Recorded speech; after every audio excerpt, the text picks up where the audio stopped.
দেখেন এখানে একটি মাঠের মতো ফাঁকা দেখা যাচ্ছে। আসলে এটা বাস্তবিক একটা মাঠ। এই মাঠের ভিতরেই দেখেন কত পানি। যখন শুকনাকাল ছিল তখন কিন্তু এই মাঠের ভিতরে ফুটবল ক্রিকেট খেলতো। আর এই স্থানটা এটা হলো দেবিদ্বার কুমিল্লা। দেখেন বন্যার পানিতে পানির থই থই, রাস্তাঘাট ডুবে গেছে, মাঠটিও ডুবে গেছে। আর সুযোগে এই মাঠে সবাই জাল নিয়ে নেমে পড়েছে মাছ ধরার জন্য। আর মাছও ধরতেছে, বিশাল বড় বড় মাছ, রুই, কাতলা, পাঙ্গাস এবং বড় বড় বোয়ালও পাওয়া যাচ্ছে। দেখেন ওই যে সামনে রাস্তাতে দাঁড়িয়ে আছে এবং কি অটো দাঁড়িয়ে আছে। আর এই রাস্তা দিয়ে যাচ্ছে মানুষ, কিন্তু রাস্তাটা কিন্তু একেবারেই ডুবে গেছে। আর এদিকে মানুষ মাছ ধরার জন্য পাগল হয়ে এই মাঠে নেমে গেছে। এই যে দেখেন একটা লোক জাল ফেলছে আর এখান থেকে কিন্তু মাছ ধরবে। এরকম শত শত মানুষ এখানে মাছ ধরার জন্য নেমে পড়েছে। আর আমরা এখান দিয়েই যাচ্ছিলাম। আর নৌকা দিয়ে এদিকে যখন সামনের দিকে অগ্রসর হচ্ছিলাম, স্রোতে আমাদের এতটাই প্রেসার দিয়ে পিছন দিকে দিয়েছিল, যাওয়াটা মুশকিল হয়ে গেছিল। এই যে আমাদের নৌকা, এই নৌকা দিয়েই কিন্তু আমরা যাচ্ছি। আর এদিকে কিছু ছোট ছোট পোলাপান সাঁতরাইতেছে এবং আনন্দ উপভোগ করতেছে, এই দেখেন। আর এখানে কিছু লোক রাস্তা দিয়ে যাচ্ছে, বাজার করে বাড়িতে যাবে। আর এই দেখেন কত লোক মাছ ধরার জন্য পাগল হয়ে আছে এবং কি মাছ পাচ্ছেও। সেই কারণেই কিন্তু এত পাগল হয়ে আছে মানুষ। দেখেন স্রোতের ধারণাই পাওয়া যাচ্ছে না। এই যে দেখেন শুয়ে আছে, বসে আছে।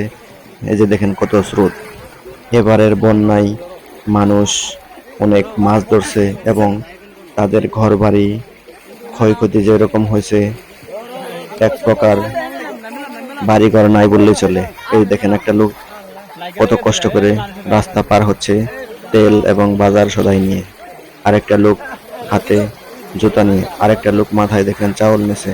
ওই যে আরেকটা লোক দেখেন হাঁটতেছে, কিন্তু স্রোতে যেতেই পারতেছে না। আর আমরা এদিকে নৌকাটা পারাপার করার জন্য চেষ্টা করতেছি, কিন্তু পারতাছি না এই স্রোতের কারণে। এই দেখেন আমরা এই রাস্তা দিয়ে পার হচ্ছি, কিন্তু স্রোতে বারবার আমাদের পিছনের দিকে ফেলে নিয়ে যাচ্ছে, এতটাই স্রোত এখানে।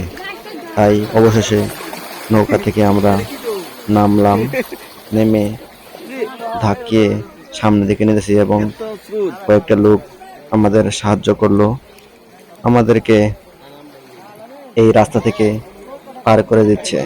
এই দেখেন ছোট্ট একটি নৌকা নিয়ে আমরা পার হচ্ছি।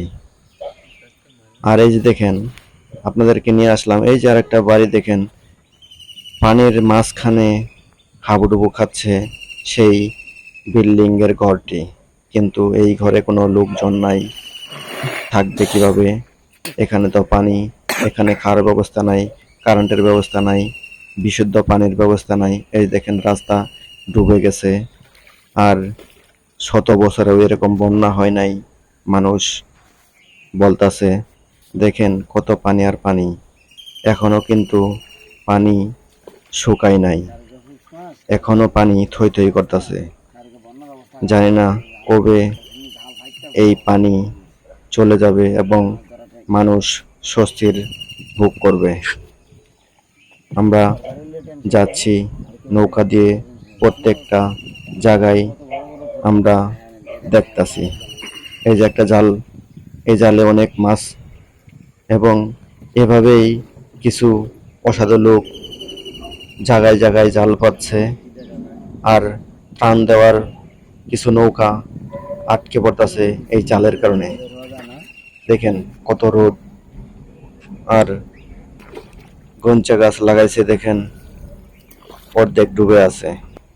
সবার জন্য শুভকামনা।